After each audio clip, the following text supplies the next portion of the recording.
Aibu msalimie pale rafiki yangu, ndugu yangu anaitwa Abubakar Koech Alaptingisa. Wacha nisimame kwa heshima nyingi sana nimsalimie. Kwa heshima na taadhima. Upate zawadi kutoka kwetu, mtu mzuri kama wewe. Karibu hapa Mosi. Hebu mbona Waislamu wangapi tena wamefika? Msichoke kuinua mkono, unasema Sheikh nayo kila saa mkono juu. Unapata dhawabu Sheikh. Au sio? Alafu saumu kidogo inapungua. Hebu mkono juu. Nataka saumu pungue. Wallahi tuko katika kutangaza dawa. Yaani wewe uko huko usione uko free. Wallahi uko katika uwanja wa kutangaza dawa. Unapata dhawabu zako pia. Sawa sawa, tuko pamoja. Hebu mpe Moses. Mose, amani ya Mungu iwe pamoja nawe. Ya nawe. Asante sana. Mose, mimi naitwa Saidi Mwirigi kutoka sehemu za Timao 100 pale panakuwa viazi waru mingi. Sawa. Najua watu wengi wakisikia mtu ni Mmero, mtanisame, wanajua hiyo ni Kangeta, Giza, Alene, si ndio Islam. Lakini kwetu sisi kule Mmero tunapanda viazi. Tunajua hivyo ndugu yangu. Sawa. Mose, mimi ni Muislamu. Wewe dini yako? MSDA. Wewe ni MSDA. Yaani wewe ni Muislamu, si ndio? Hapana. SDA ni wa Kristo. Asante sana. Wewe ni wa SDA. Kabla sijaendelea Mose, pengine uko na swali ungependa kuuliza Waislamu? Hapana. Hauna swali. Sasa hebu nikuulize, mimi ni Muislamu kwa sababu ya neno moja, sawa? Mwalimu nifungulie Qur'ani 2:138. Qur'ani 2:138 inasema kwa wenye kusoma haya maandiko matakatifu. Bismillahirrahmanirrahim. Inasemaje? Uislamu ni pambo la Mwenyezi Mungu aliyotupamba. Mpe Mose kwanza. Mose, Mungu katika Qur'ani anasema Uislamu ni pambo lake alilotupamba, sawa? Tuko pamoja, tumia maiki tu. Naam. Kumbe Uislamu Mungu ndio kafanya nini? Katupamba, sawa? Mwalimu endelea na andiko. Uislamu ni pambo la Mwenyezi Mungu aliyotupamba. Basi na nyinyi kuweni Waislamu. Mpe maiki. Mose, kisha Mungu anasema basi kuweni na nyinyi kina nani? Mose, tuko pamoja? Naam. Tuwe kina nani? Mwalimu rudia tena. Basi kuweni na nyinyi kina nani? Basi kuweni na nyinyi Waislamu. Mpe Mose. Mose, kuna Mungu anasema kuweni na nyinyi kina nani? Waislamu. Asante sana. Mimi tayari nimeshakuwa Muislamu. Amebaki nani? Wengine. Akiwa nani mmoja wapo? Mose, bado utakuwa nani? Muda kidogo bado. Sasa kuna mtu ambaye anaitwa Yesu. Sawa? Yesu unamjua? Ndio. Yesu akikwambia simama, utasimama? Ndio. Akikwambia kaa chini, utakaa? Ndio. Hebu tuone Yesu anakuambia nini. Mwalimu, kitabu cha Yohana 12:25. Yohana 12:25. Yohana 12 mstari wake wa 25. Inasemaje? The Bible says. Inasema hivi, kitabu cha Biblia. Kabisa. Tunamfundisha Mose taratibu. Mose inasema hivi 12:25. Tazama hapa Mose. Naona wewe ni Mswahili kutoka kule Pwani. Kabisa. Inasema yeye aipendaye nafsi yake. Sasa sikiliza maneno ya Yesu. Mose, Yesu anasema yeye aipendaye nafsi yake ataiangamiza katika ulimwengu huu. Mpe Mose. Mose, Yesu anasema yote anayependa nafsi yake katika huu ulimwengu atafanya nini? Ataiangamiza. Very good. Endelea mwalimu. Yeye aipendaye nafsi yake ataiangamiza katika ulimwengu huu. Naam. Naye aichukiaye nafsi yake. Na yeye anayechukia nafsi yake katika ulimwengu huu. Ataisalimisha hata uzima wa milele. Mpe Mose. Yesu anasema na atakayechukia nafsi yake, sawa? Katika ulimwengu huu atafanya nini? Ataisalimisha. Very good. Kwa hiyo ina maana mimi na wewe Yesu anataka tufanye nini? Nafsi zetu tuzisalimishe, sawa? Ndio. Je, unajua nini maana ya kusalimisha? Ndio. Ni nini? Kumpa nafsi yako. Kumpa nafsi yako, sawa. Mimi na wewe na Biblia, nani mkweli? Biblia. Mwalimu, nifungulie katika Biblia, katika jina Uislamu. Twende mwalimu. African Bible.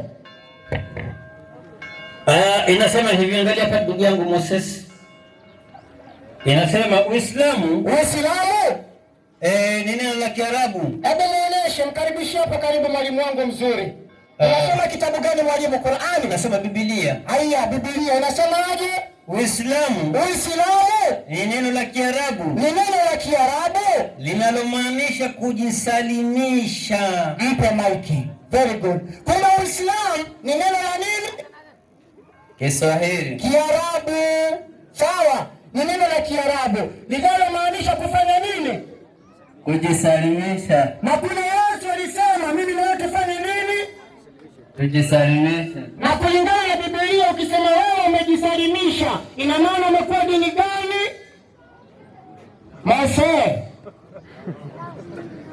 Mose kulingana na Baba. Msomee tena mwalimu, usichoke mwalimu wangu.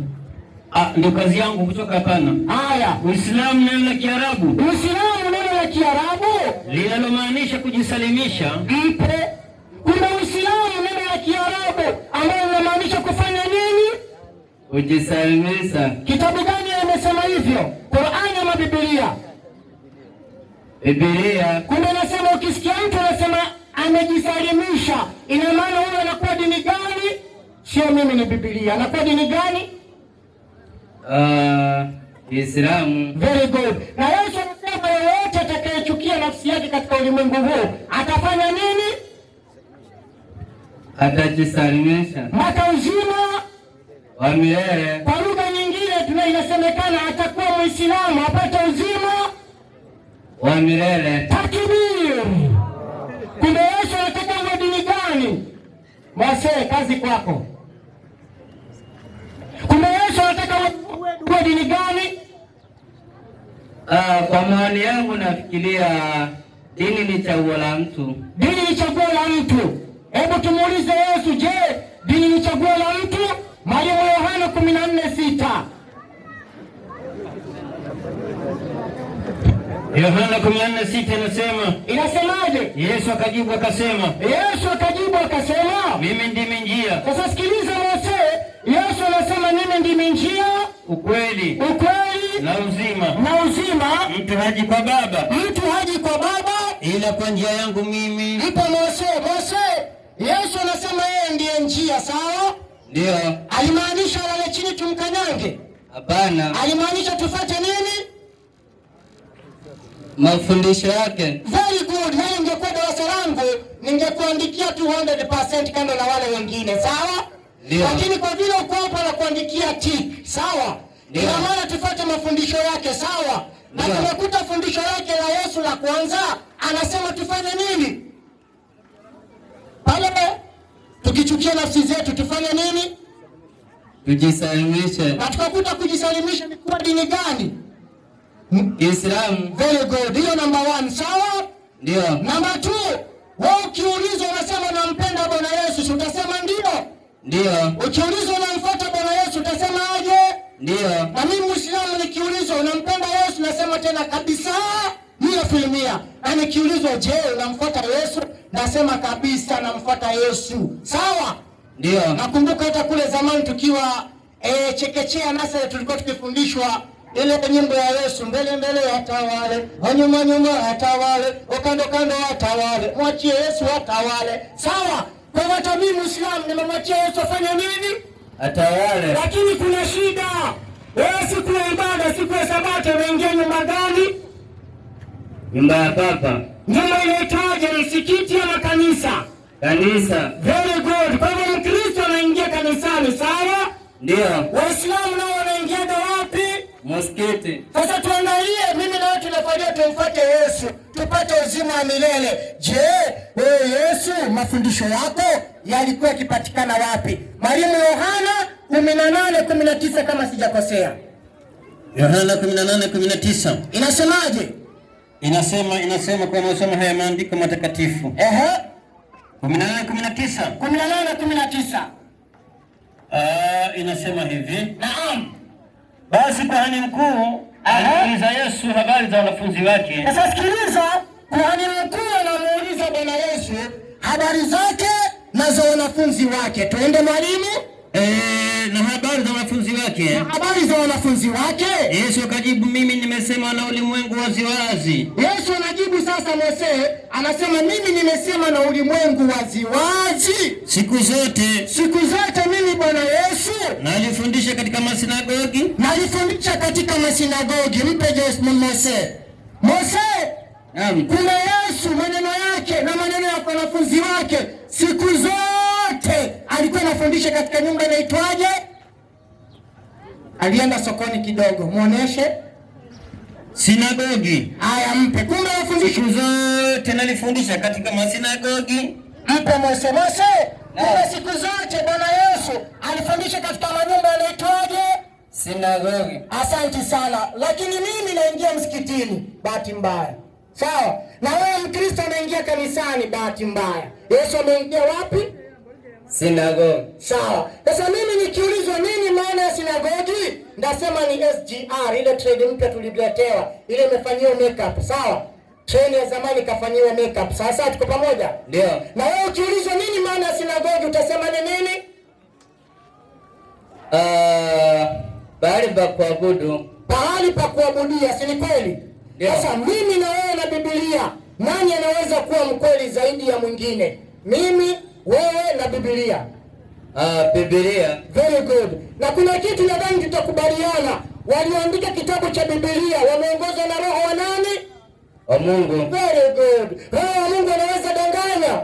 Hapana. Hawezi danganya. Hebu tuangalie nini maana ya sinagogi. Ukurasa wa 1229 katika mstari wa 4. Nini maana ya sinagogi? Leo Yesu yuko hapa, hata ukihapa.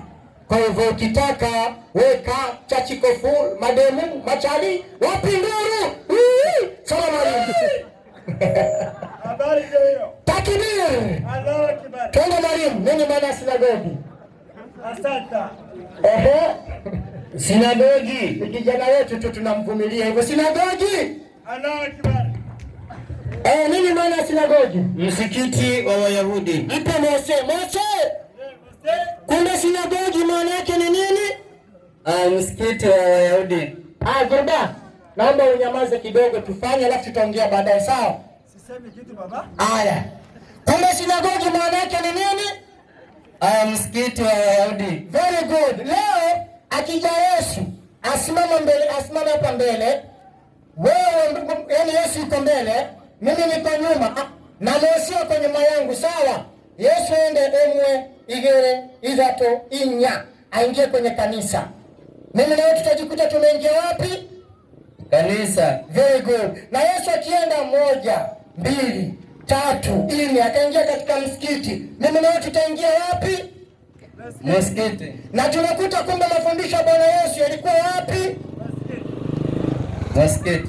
Na kama mtu anafundisha katika msikiti anakuwa Mkristo na Muislamu. Muislamu. Kwa hivyo ina maana Yesu alikuwa ni Muislamu. Mose, ina maana Yesu alikuwa dini gani? Mose hapo kidogo. Sawa. Mose. Sawa. Ina maana Yesu alikuwa dini gani? Kulingana na Qur'ani alikuwa Muislamu. Hata sijakusomea Qur'ani. Nimekusomea Biblia. Zote nimekusomea Biblia. Sawa? Wacha nikuonyeshe Qur'ani alafu nimkaribishe mwalimu. Je, Yesu katika Qur'ani ulikuwa dini gani? Mwalimu 3:52 kama sijakosea. 3:52 Qur'ani inasema ba'udhu billahi minashaitani rajim. Waislamu wangapi wamefika? Tusichoke Waislamu. Gurbana anatusimama anatufanya tusimame mkono juu sana. Hebu neno Waislamu wangapi? Mashaallah. Haya. Marafiki zetu wazuri Wakristo wapo. Roho Mtakatifu yuko wapi anionyeshe Mkristo mwingine? Haya, wako wapi? Wapi huko Wakristo wale mama? Hebu nione Wakristo huko. Ndugu, wewe ni Muislamu? Acha tuendelee na Moses kwanza. Mwalimu nisomee Qur'ani 3:52. Lakini Isa alipoona ukaidi wao umeshtadi. Sasa Mungu anatuambia katika Qur'ani, anatufundisha maneno ya Nabii Isa. Anasema na Yesu alipoona ukaidi wao umeshtadi, Alisema, nani watakuwa wasaidizi wangu wa kuendelea katika kuitangaza dini ya Mwenyezi Mungu? Nani atakuwa msaidizi ama wasaidizi wa kuendelea kutangaza dini ya Mwenyezi Mungu? Wakasema wanafunzi wake, sisi ni wasaidizi wa kuitangaza dini ya Mwenyezi Mungu. Wakasema sisi ni wasaidizi wa kutangaza dini ya Mwenyezi Mungu. Inasema hivi.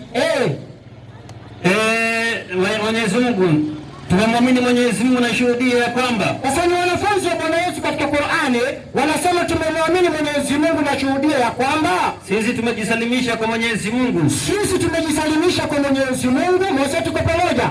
Wanafunzi wa Yesu katika Qur'ani wanasema sisi tumejisalimisha kwa Mwenyezi Mungu. Endelea. Nashuhudia kwamba sisi ni Waislamu. Nashuhudia kwamba sisi ni Waislamu. Mpe msema hiki. Kuna katika Qur'ani wanafunzi wa Bwana Yesu walikuwa dini gani?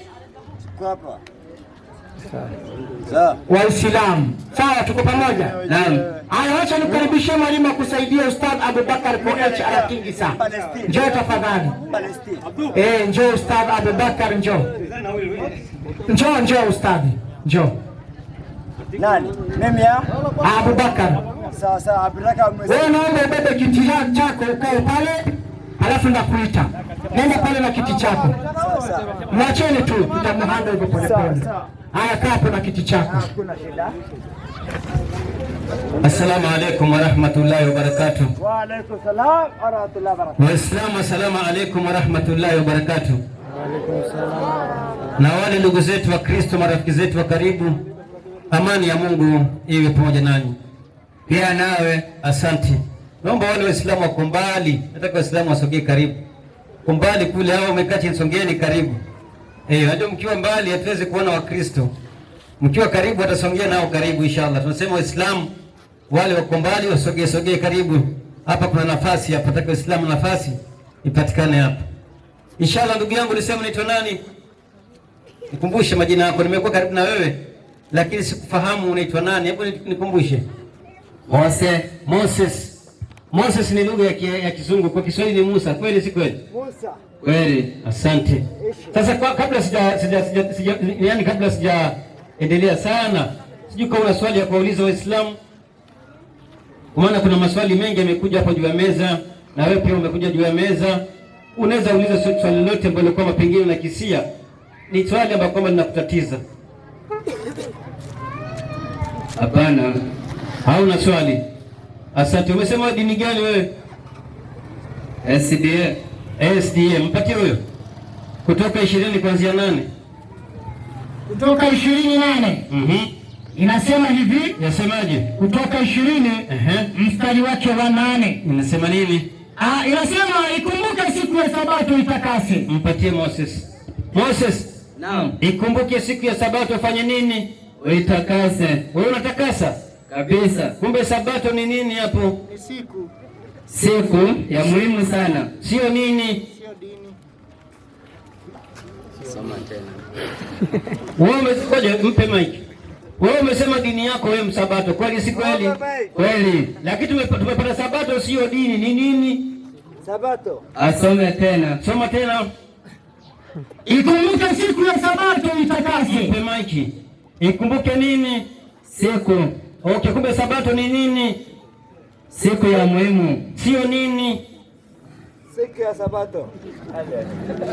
Wewe umesema dini yako nini? Msabato. Kweli? Ndio. Tumepata Sabato sio dini. Kweli si kweli? Arudie tena, kumbe hajasikia.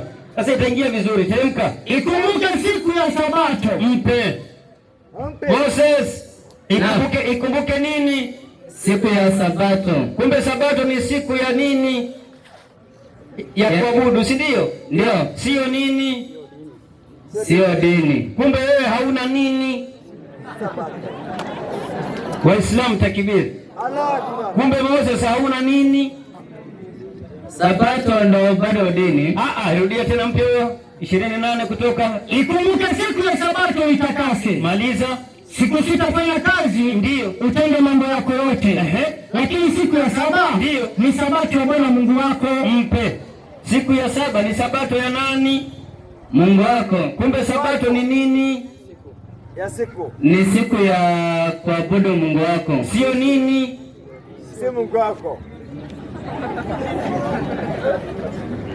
Kweli inaweza kuwa si dini but bado ni sabato. Ndio, sabato ni siku ya kumwabudu nani? Mungu wako. Kwa hivyo siku sio nini? Labda niulize swali. Aha, sasa leta swali. Tunaangalia dini ama siku? Nasema hivi? Naam. Wewe umesema dini yako ni usabato, kwani si kweli?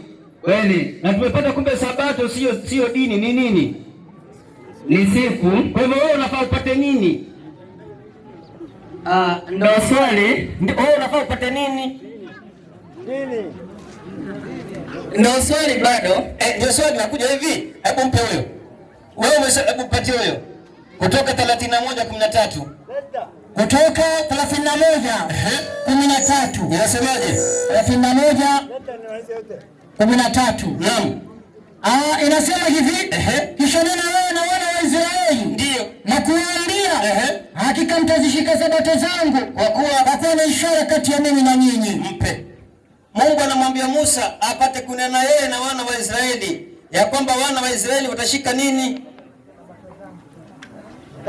Sabato zangu. Mpatie, sikia tena mara ya mwisho. Teremka. Kisha nena wewe na wana wa Israeli, na kuwaambia, ndio, hakika mtazishika sabato zangu. Mpe. Mungu anasema atanena, Musa anena na wana wa Israeli ya kwamba Waisraeli watashika nini? Sabato zake. Kumbe sabato ni za kina nani? Waisraeli. Wewe Muisraeli? Ndio. Ulianza lini kwa Muisraeli? Kitambo. Asante sana. Wewe si Mkenya? Hapo Mkenya. Wewe askari wa migration akija hapa tunasema usafirisho kwenu nini? Israeli. Kumbe sabato ni za watu gani? Waisraeli. Sasa hao Waisraeli walipopatiwa sabato walifanyaje? Qur'ani 2:65. Qur'ani 2:65. 65. Kumbe sabato sio Mkenya, ni ya Mwisraeli. Teremka. 2:65 inasema hivi, Bismillahirrahmanirrahim. Na kupata vema. Katika walioamini mitume ya zamani huko. Qur'ani 2:65. 65. Wanako yakini mmekwisha kujua habari, ndio, ya wale miongoni mwenu katika amri ya kuheshimu Jumamosi. Ndio. Basi tukawaambia, kuweni manyani wadhalilifu. Mpe.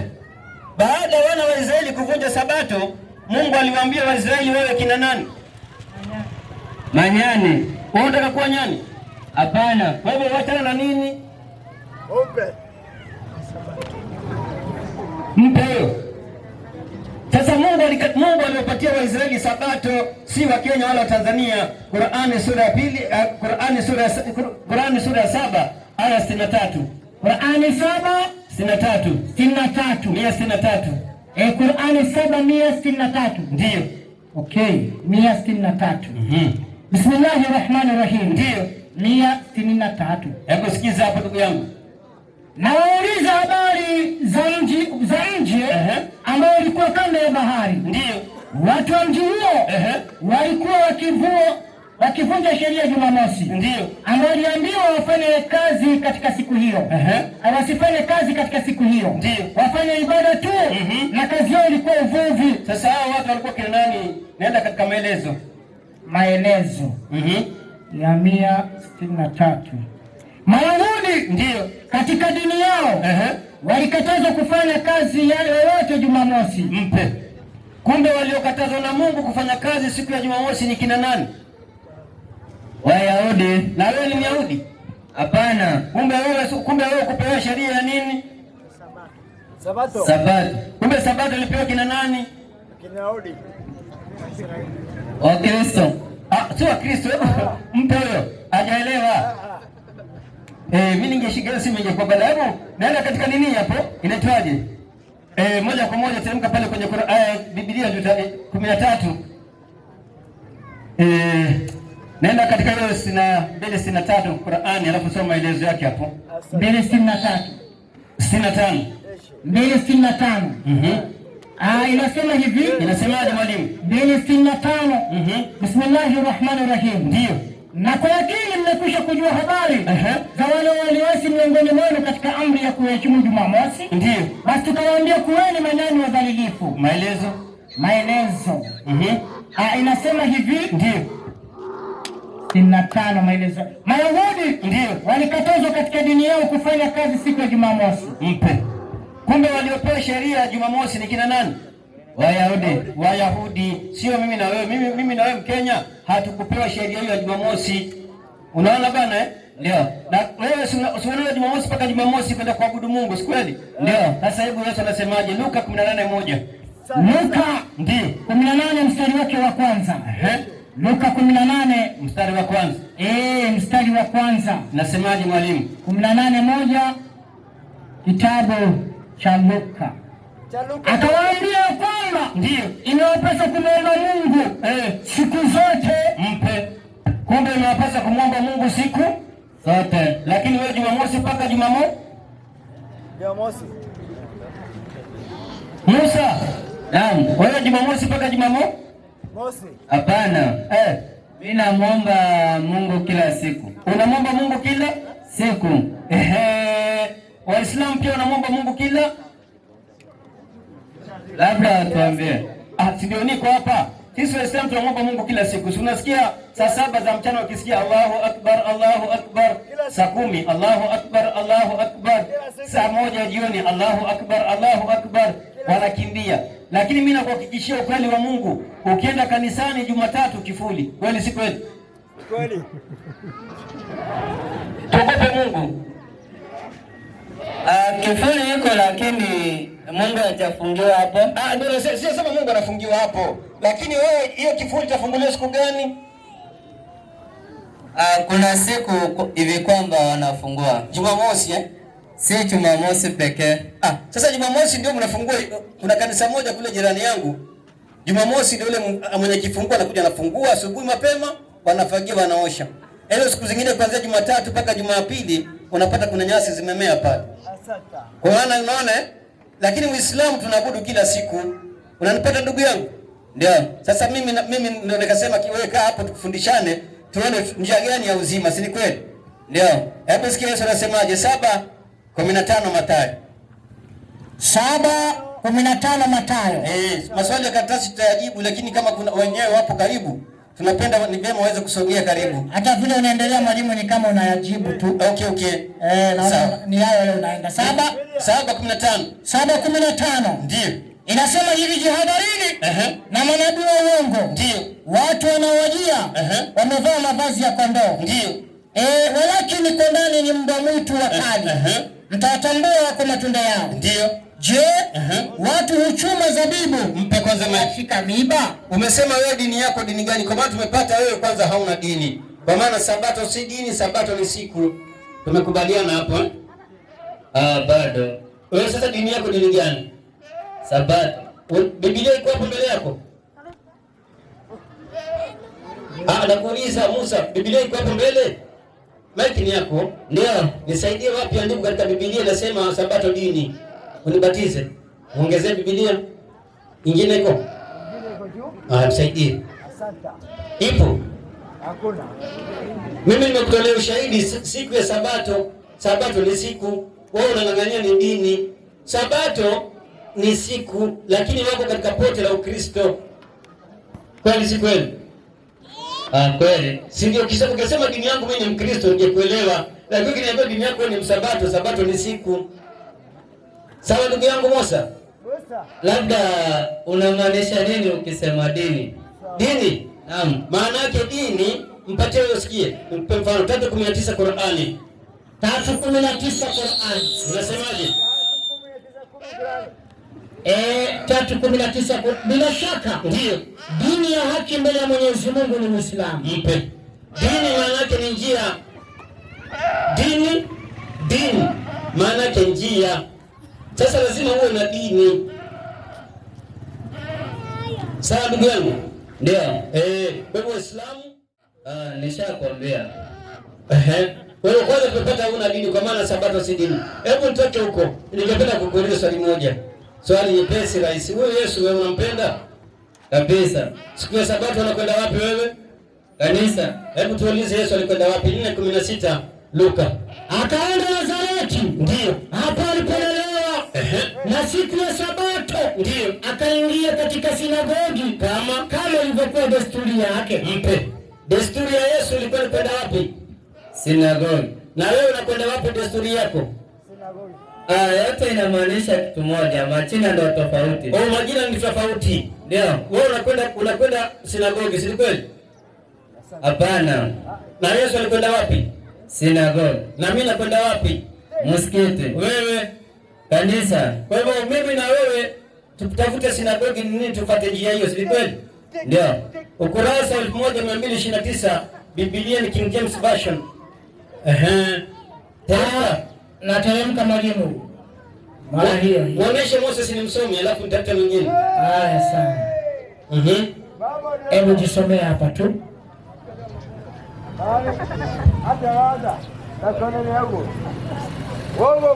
Moses. Sinagogi. Msikiti wa Wayahudi. Ala, Yesu kabila lake alikuwa kabila gani?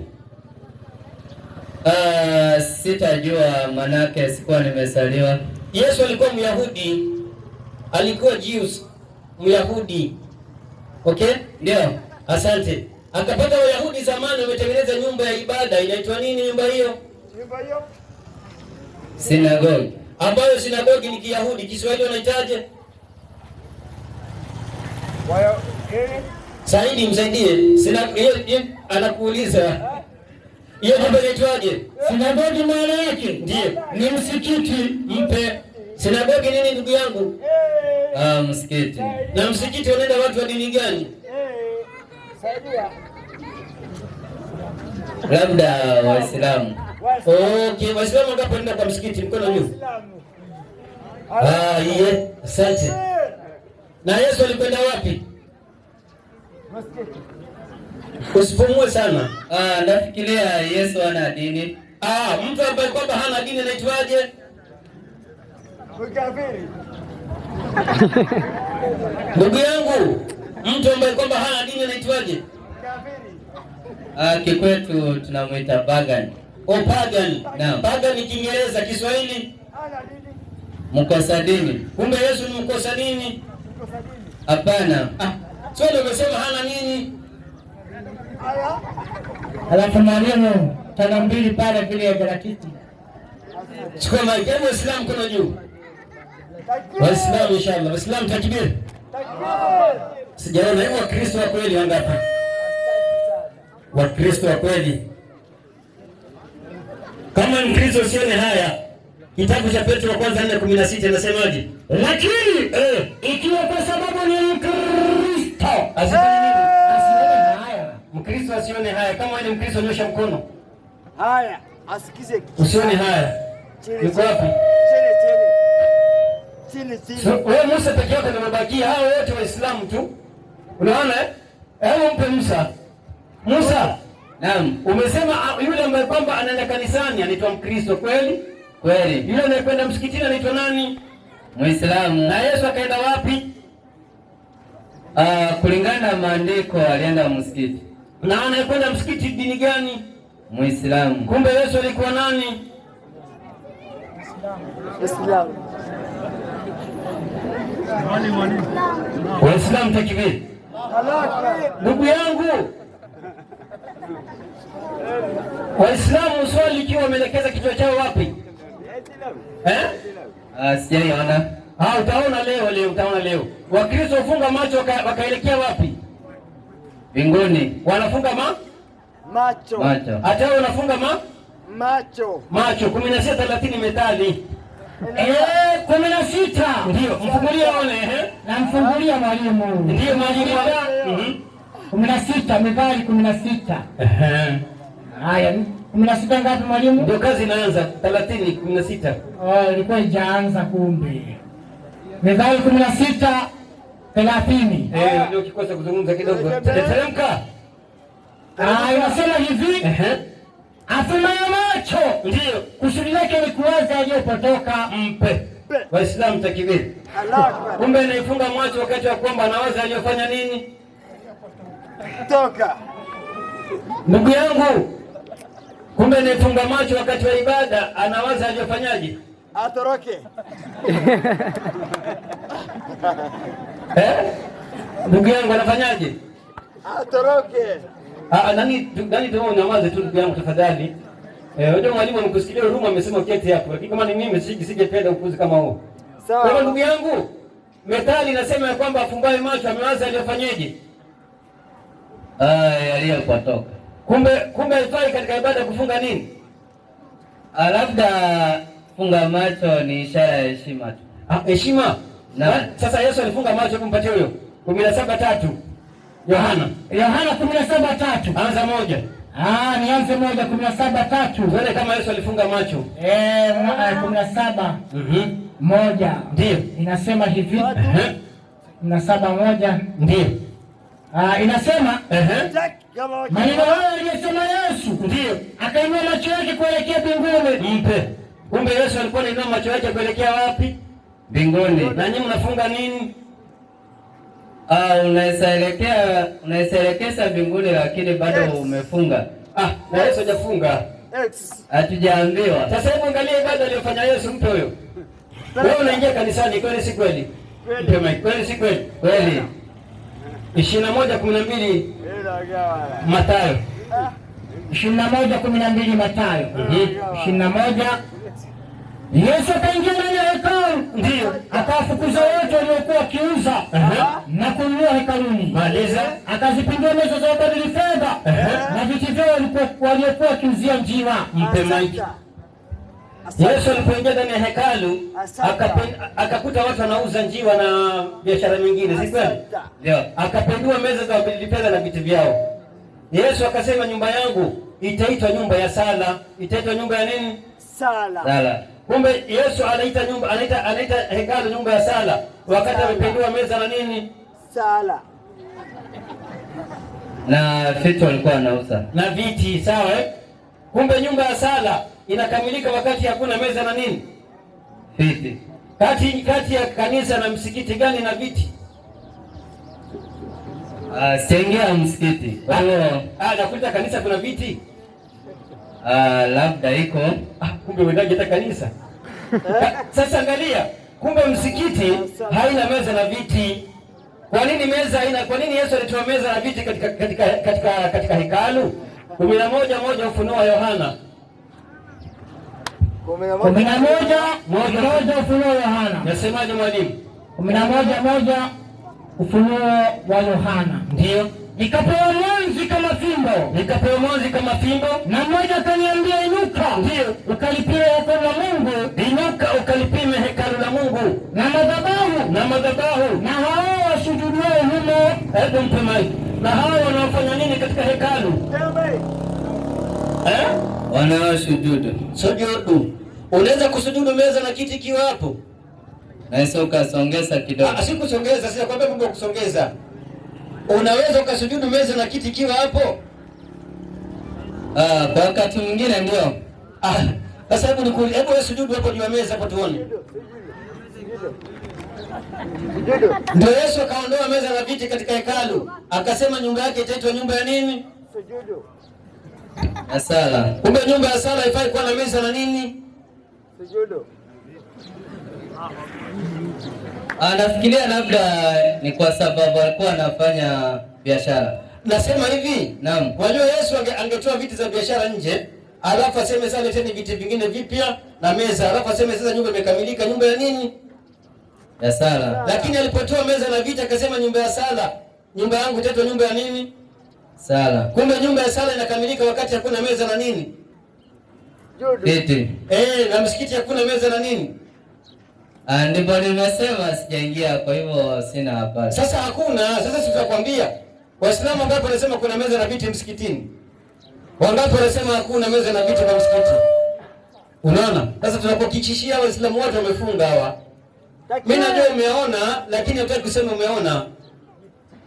Lakini msikitini hakuna nini? Hakuna meza na viti. Sawa? Naam. Uko na swali lingine kabla sijakuuliza swali la mwisho? Kwa sasa bado. Kwa sasa huna swali lolote sio? Asante sana. Mimi na swali fupi tu. Swali? Yesu akikupa zawadi utachukua zawadi au utakataa? Utachukua. Asante. Waislamu wangapi wamesikia akisema atachukua? Huko juu. Hao wote mashahidi. 3:11 Luka. 3:11 Luka. 3:11 Luka mtakatifu. Akawajibu akiwaambia, ndio, mwenye kanzu mbili na ampe asiye na kanzu. Mpe Moses. Naam. Yesu anasema yule mwenye kanzu mbili ampe asiyekuwa na nini? Na yake. Mimi na wewe nani na yake? Wewe. Wewe nayo? Hapana. Kumbe anaifaa kupewa ni nani? Mwenye hana. Mwenye hana ni nani? Naona wengi hawana. Mimi na wewe hapo juu ya meza. Mwenye hana nani kati ya mimi na wewe? Niulize mimi na wewe. Kwa sasa sina. Kwa sasa hauna. Kwa hivyo anaifaa kumpatia mwenzake ni nani? Mwenye ana mbili. Kama nani huyo? Wewe. Nikupe ngapi?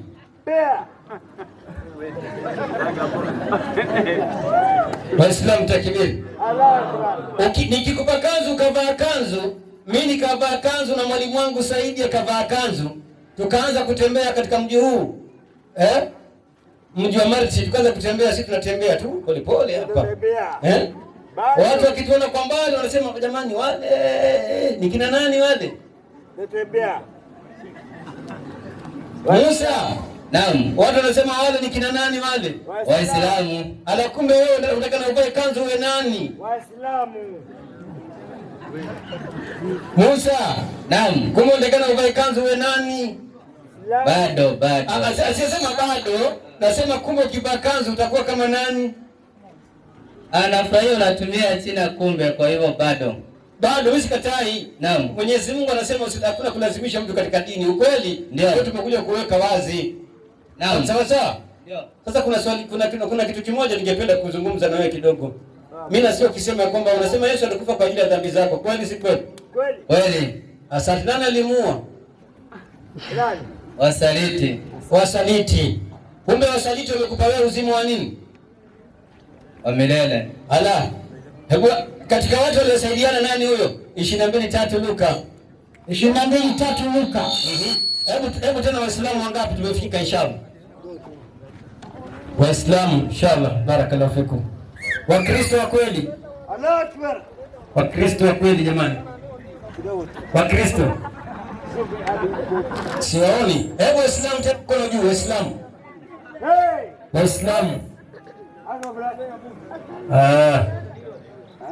Jamani, tuliambiwa kuna Wakristo wengi na Wakristo wote wamesilimu leo. Haonekani. Wako. Musa. Naam. Umesema Yesu alikufa kwa ajili ya dhambi zako, kweli si kweli? Kweli. Sasa hebu sikia Yesu anasemaje. Kwanza hebu 8:21 Yohana. Ulikuwa umetoa 22:3. Narudi huko wewe. Narudi huko. Umesema Mathayo. Yohana 8:21. 8:21.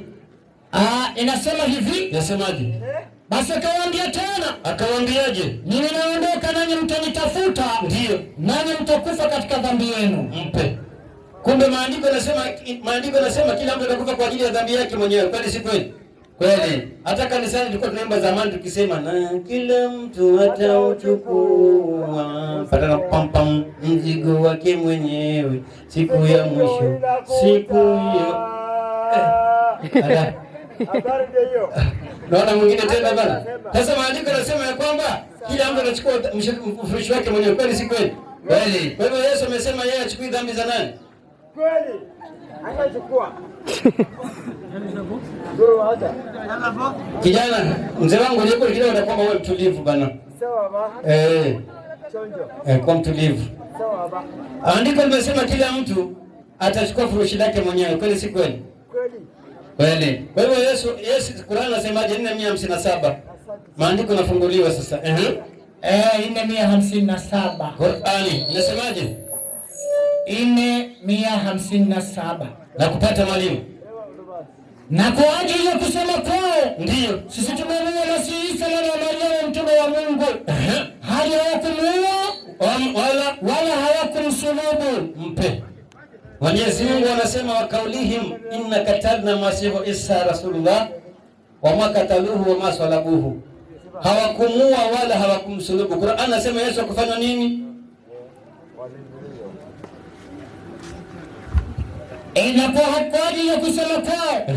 Sisi tumemwona Masihi Isa mwana wa Mariamu mtume wa Mungu. Ndio. Hali hawakumuua wala hawakumsulubu. Mpe.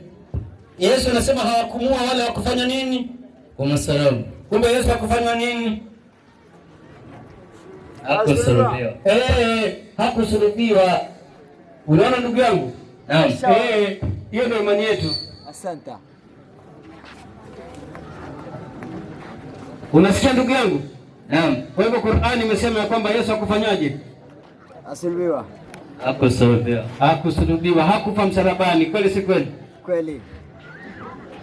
Kulingana na Kiislamu niseme. Sasa hebu nikuulize, andiko langu la mwisho ili pengine tuweze kunini. Katika wewe unakubali Yesu amelaniwa? Hapana. Asante.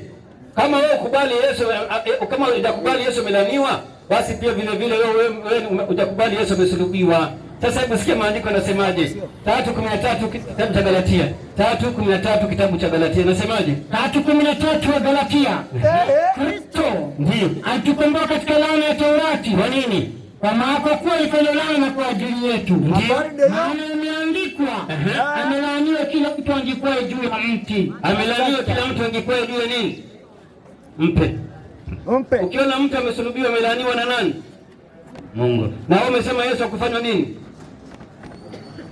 Hakulaaniwa. Kumbe kama hakulaaniwa hakufanywa nini? Hakusulubiwa. Mpe maiki huyo.